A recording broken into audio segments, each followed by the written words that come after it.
ka kunhun ya lekai jongka Mukhla FC kalalong sundon kalado ha kalampung ya lekai final ka belatip kum ka late Kesilroy pala invitation football tournament araja apulai belapanya da West Jantia District Sport Association ka belalong ha ka singi ding hamadan kyang nongba stadium dongmi singi jawai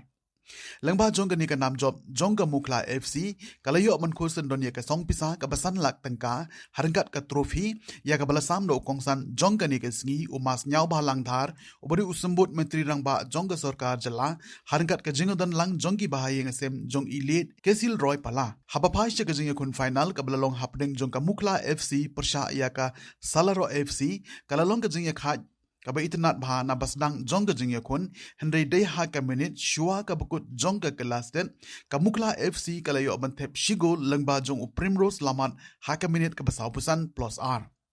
Haka jingya kun Haka kalamet ka Salaro FC kala persyang man penpai ya katay ka shigol Henry Kim Shamlala satya namar ka jingtibit jongki rangile kay basyadin jongka Mukhla FC. Nakalyang jongka Mukhla kalayo biyang bantep ya ka gol ka baar da ujo upleya Primrose lamat Haka minute ka bakanday po plusan but haro ka bukut jongka jingya kun ka Mukhla FC kala job da argo lanot.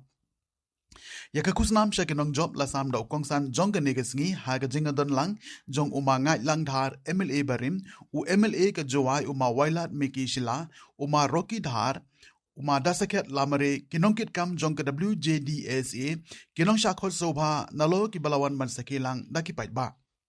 Ya ka nam man of the match layo banra daw Primrose lamat rangkat kasong pisa basan hajar tengka kat baya ka nam best goalkeeper layo daw Ibor Miki Suchiang bat kasong pisa basan hajar tengka. Nakalyang jong ka kunhun ka buwan baar ka Salaro FC kalayo ya kasong pisa ka baar Lak Tyngka lembat ka trophy.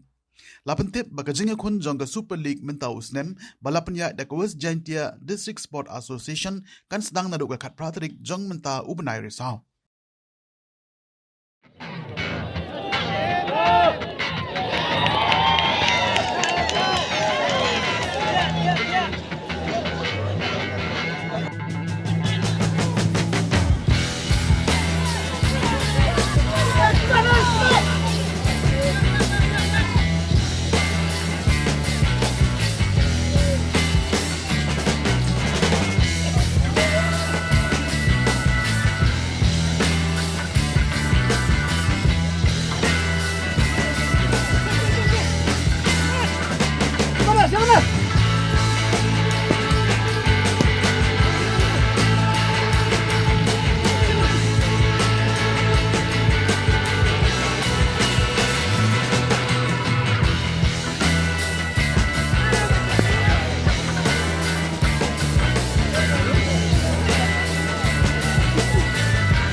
Nice.